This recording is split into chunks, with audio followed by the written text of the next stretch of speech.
Olha, a gente volta agora a falar da denúncia contra um médico que xingou a mãe de um paciente de porca no Hospital Geral do Estado. Você já viu hoje aqui no Cidade que a Secretaria de Saúde determinou a abertura de um processo administrativo e afastou o médico por 30 dias. Já a vítima afirmou que também vai processá-lo na Justiça. Vamos ver de novo o vídeo? Coloca na tela aí para mim.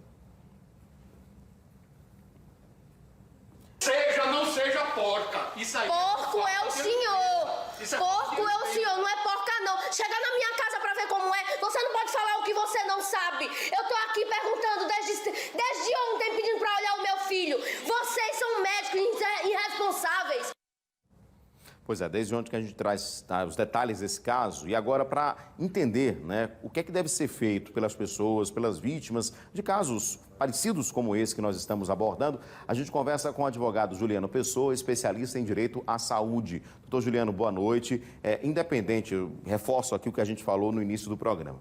Independente da situação, né, que possa ter levado, né, enfim, as pessoas se exaltarem nessa situação, em especial o médico também, a gente viu que a mãe também ficou exaltada, independente do que aconteceu, né, antes dessa parte do vídeo, o profissional claramente perdeu a razão ali ao agredir, né, verbalmente a mãe de um paciente, né, porque ele, no cargo que ele ocupa, por mais estressante que estivesse aquela situação, ele não poderia ter perdido a razão dessa forma. Boa noite, doutor. Boa noite, Edson. Boa noite a todos que nos assistem. Realmente, né, é uma cena triste de assistir. É aquela coisa como você destacou, por mais que esses profissionais vivam ali sob pressão, né, realmente é um dia a dia muito conturbado o dia do profissional médico, são muitas decisões importantes a serem tomadas ali de forma rápida, muitas vezes, e a pressão é muito alta em cima dessas pessoas. Mas, por outro lado, eles também recebem um treinamento específico para lidar com esse tipo de situação, né? Então, o médico é muito mais bem treinado para lidar com esse estresse do que a mãe de uma criança que está ali acometida por uma patologia. E, além disso, ainda chega uma situação totalmente excepcional, como é o caso que aconteceu com essa criança, né? Então, também não é fácil para a família, né, de se ressaltar aqui. E o médico, segundo o Código de Ética Médica, está lá expresso que o alvo principal do médico é o ser humano, é o paciente. É para este ser que ele tem que voltar toda a sua inteligência, todo o seu conhecimento para salvar vidas, para melhorar a vida das pessoas. E não tratar o paciente de forma tão descortês, de forma tão agressiva como foi o caso concreto, independentemente do que ocorreu antes dessa parte do vídeo, como você bem destaca, né? É o que está lá contido no Código de Ética, e os profissionais precisam ter ciência do que determina e o que preconiza a sua profissão e tratar o paciente da forma que ele necessita.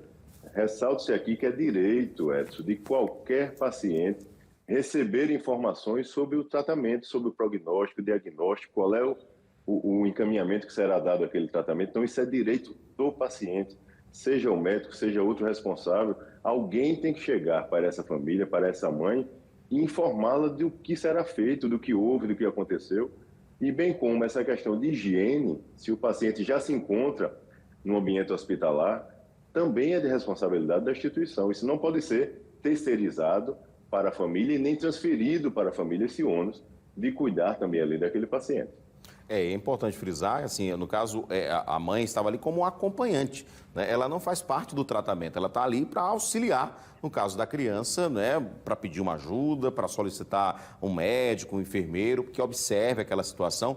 E ela relata, inclusive na outra matéria que nós mostramos ontem, ela relata que há 2 dias, pelo menos, ela cobrava, né, pedia que os médicos passassem informações para ela, que fossem ver o filho dela, informassem o que estava acontecendo ali. E por iniciativa dela, no momento que ela foi fazer a limpeza da criança, é que observou exatamente isso numa sonda, que a gente sabe que a sonda, né, para alimentação ou para a urina que é colocada no paciente, é um local ali que requer uma atenção especial, que pode gerar infecção, pode gerar um foco de infecção, no caso desse caso, infelizmente, com larvas, né? Enfim, mas o acompanhante não pode ser responsabilizado, não é isso, doutor? Tem que, na verdade, só entrar em contato com os profissionais que estão lá, né? Exato, Edson. E veja, o acompanhante, no caso a mãe da criança, aí, sequer tem a técnica adequada, muitas vezes, para poder manusear qualquer tipo de instrumento ali, para poder fazer a higiene de maneira correta.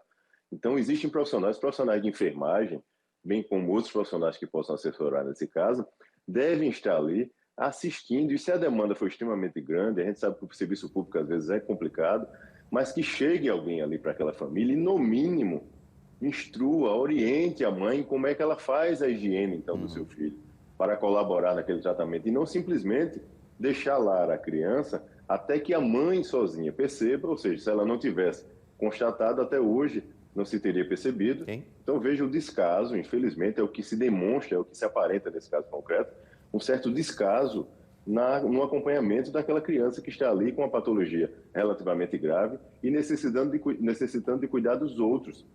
E é como eu destaquei, é direito desta mãe, que está ali em posição não só de acompanhante, mas de responsável, porque trata-se de um menor, então ela é responsável por aquele paciente, ela tem todo o direito de querer saber informações. Alguém, em algum momento do dia, arrume um tempinho para parar com ela e informá-la e dizer tudo o que está acontecendo, o que é que será feito com seu filho, e se algo está transcorrendo de forma inadequada, ela também tem todo o respaldo para buscar ajuda, chamar os profissionais, e essas pessoas têm que chegar de forma tranquila, porque não é fácil para uma mãe enxergar uma situação como foi o caso dessa mãe, do filho estar ali com larva, e ela não poder nem ter o direito de pedir socorro, porque ela é destratada por isso. Então, isso realmente é inconcebível.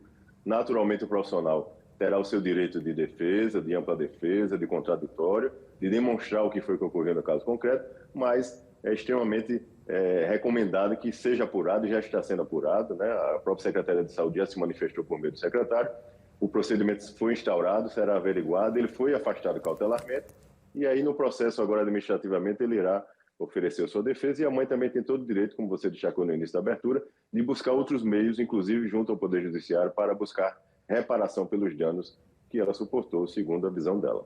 Perfeito, doutor Juliano. Só para reforçar também que a gente está com espaço aqui, a gente está debatendo o assunto, mas assim, respeitando os pontos de vista. Inclusive abrindo espaço até mesmo para a defesa do médico, que agora vai ter, né, o tempo de se defender, etc. E até mesmo, né, pegando esse gancho que o senhor falou, doutor Juliano, até mesmo, por exemplo, o paciente já chegou, né, com a sonda lá no hospital, já estava há alguns dias lá. Se de repente aconteceu alguma coisa ou uma falta ali, até mesmo de orientação, porque assim, a mãe não é profissional médica. E de repente era uma forma diferente de chegar, olha, senhora, a gente tem que ter uma atenção especial dessa forma, a limpeza tem que ser feita dessa forma, porque senão pode acontecer isso, né? Existem várias formas de você explicar exatamente para uma pessoa leiga algo da saúde, que você, né, a limpeza em casa, como deve proceder, enfim, não, né, classificar a mãe como porca, até porque o médico nem sabe como é que aquela mãe trata aquela criança na casa dela. Então, assim, não tem como julgar essa forma. Agora, doutor, só para a gente esclarecer, a gente traz esse caso, mas assim, em casos parecidos, em que haja, de repente, ou um mau atendimento, ou uma situação ali que foge do controle, até mesmo pela questão da ética médica, o que é que deve ser feito, né? No caso, o paciente, a vítima, o acompanhante, deve primeiro procurar a ouvidoria, todo hospital tem que ter uma ouvidoria. Como é que pode ser feita também a denúncia ao Conselho de Medicina, porque também pode se abrir um processo contra esse profissional no Conselho, não é? Correto, Edson. Você destaca de forma muito pertinente. O familiar, o que é que ele precisa fazer? O que essa mãe, inclusive, no caso concreto, fez, né? O paciente tem todo o direito de estar sofrendo ali algum tipo de abuso e ele gravar isto, como foi o caso concreto dela. Ela é parte ali daquela gravação, né? Ela não está gravando terceiros. Então, ela pode fazer isso, ela pode fazer um registro fotográfico, uma gravação de um vídeo, ela pode imediatamente recorrer, como você bem destacou, à ouvidoria da instituição. A instituição tem profissionais capacitados e treinados para poder fazer esse tipo de atendimento. Então, ela reportar o que foi que aconteceu formalmente ali por escrito, pedir o protocolo desse registro, que ela levou conhecimento da instituição, o que ocorreu naquele caso concreto, e ela pode sim, se for o caso, buscar os órgãos competentes neste caso, não só internamente na instituição, como também junto ao Conselho Regional de Medicina, que pode também, em paralelo, instaurar um outro procedimento de sindicância para apurar a conduta daquele profissional no caso concreto. Geralmente, naturalmente, as denúncias junto ao conselho não podem ser anônimas, né? O paciente terá que se identificar ali como denunciante, mas o próprio CRM também, a depender da repercussão do caso, se ele tem ciência deste caso, por conta da repercussão, do volume de propagação que ele ganhou, o CRM pode, em alguns casos até, instaurar de ofício o procedimento de sindicância para verificar a conduta ali daquele caso concreto. E além de todas essas ferramentas administrativas, ela também pode buscar ainda a ouvidoria da própria Secretaria Estadual de Saúde. Ela também tem a via, se for o caso, do Poder Judiciário, que, como essa própria mãe já ressaltou, que vai buscar esse meio, para demandar contra este profissional, reunindo todas essas provas e buscar a reparação pelos danos morais ou até, se for o caso, materiais sofridos e suportados pela família, né? Não se concebe realmente nos dias atuais o paciente ser tratado desta maneira. O médico não pode estar lá, mais uma vez ressaltando aqui, está lá no Código de Ética Médica de forma expressa. O médico não pode, sob qualquer hipótese e qualquer desculpa, destratar um paciente dessa forma, ferir a sua dignidade, a sua personalidade com esse tipo de agressividade. Não se concebe. Por mais que ele tenha tido um dia totalmente atípico, um dia infeliz, enfim, mas isso não é concebível. Se isso virar regra, já basta o sofrimento que muitas pessoas, especialmente aquelas mais simples, suportam nos hospitais públicos do país inteiro, e aqui no estado não é diferente. E além disso, ainda suportar esse tipo de agressividade e de agressão verbal, em alguns casos até física, quem sabe o que é que acontece por aí, a gente muitas vezes não chega a notícia para nós, mas os casos são inúmeros. Então, não é concebível isso, e o paciente tem todo o direito, sim, de buscar ajuda, auxílio para buscar a reparação dos danos causados. Perfeito, doutor. Muito obrigado pela sua participação, pelos esclarecimentos. É importante essa informação que o senhor trouxe. No caso de casos de grande repercussão, o Conselho pode fazer de ofício, né? Inclusive, desde ontem que a gente pede um posicionamento do Conselho e a gente recebe a mesma resposta. Precisamos que a paciente faça a denúncia. Mas é possível, e esse caso é de grande repercussão. A gente tem aí, inclusive, um posicionamento até da própria Secretaria de Estado da Saúde, que abriu um procedimento. Então, é muito importante que o Conselho seja isento também nessa situação, né, que faça uma investigação, não culpando, não julgando já definitivamente, mas algo que, de concreto, a gente já conheceu. Muito obrigado, doutor Juliano, pela sua participação, hein? Um abraço, uma boa noite. Eu que agradeço. Boa noite para todos. Muito obrigado.